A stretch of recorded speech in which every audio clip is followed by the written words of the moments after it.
petit point carte graphique, Nébu, parce que c'est le dernier point carte graphique. Mais oui. Alors, c'est le dernier point carte graphique peut-être que hebdomadaire. on sera sponsorisé par Nvidia à la rentrée, non? Ouais. Inch'Allah. Donc c'est le dernier point carte graphique hebdomadaire. On a décidé, on vous en a parlé la semaine dernière, de passer sur un format plus mensuel. Je pense que ce sera peut-être plus pertinent, où on verra vraiment les fluctuations avec les jolis graphiques que je vous mets une fois par mois. Par Cocotland, tout à fait, c'est cool de l'avoir retenu ça. Allez Nébu, cette semaine on fête l'arrivée de plusieurs cartes du côté de chez AMD. Je les avais même pas vu venir celle-là.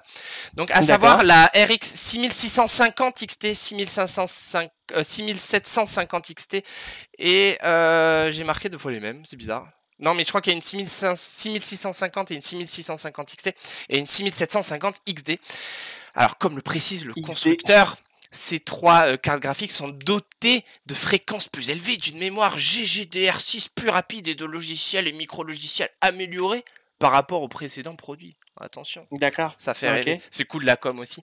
Bref, pour leur prix, on est respectivement à 539,90 €, 749,90 € et 1399,90 €. Donc il y a un peu de tout, entrée, milieu, haut de gamme. Enfin, le milieu, il pique un peu, mais c'est comme ça. Bon, bref. Allez, parlons des variations de prix maintenant.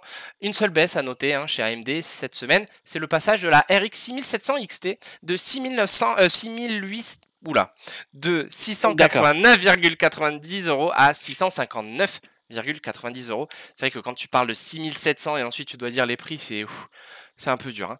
Chez Nvidia, on a une première baisse sur la GTX 1660 Super qui passe de 429,90 € à 389,90 €.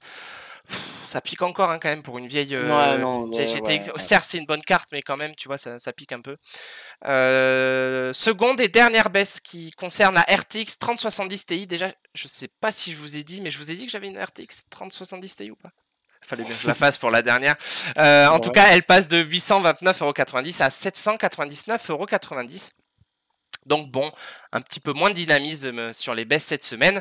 Cependant, il y a eu quelques très bonnes offres disponibles avec la RTX 3050 à 319 €. Alors bon, très bonnes offres, ça reste une carte pas ouf, un peu chère. De la 3060 à 419 €, là ça commence à être un peu plus compétitif. De la 3060 Ti à 519 € aussi, toujours pas mal. Et on a vu de la 3070 Ti à 769 €. C'était une palette, je sais plus quelle... Ça descend un peu quoi. Ça descend un peu. Je finis ce point carte graphique avec une petite info, une petite info en taille parce que c'est quand même assez costaud. Mais il semblerait, Nébu, qu'il y ait, ça y est, que les séries 4000 sortent pour à peu près, soit attendues autour de juillet. Alors, plus ou moins juillet, mais en tout cas, on nous a dit Q3, donc 3e trimestre 2022. D'accord, on en parlera sûrement à la reprise du Zarmag. D'accord. Voilà, c'était mon petit point carte graphique, rapido.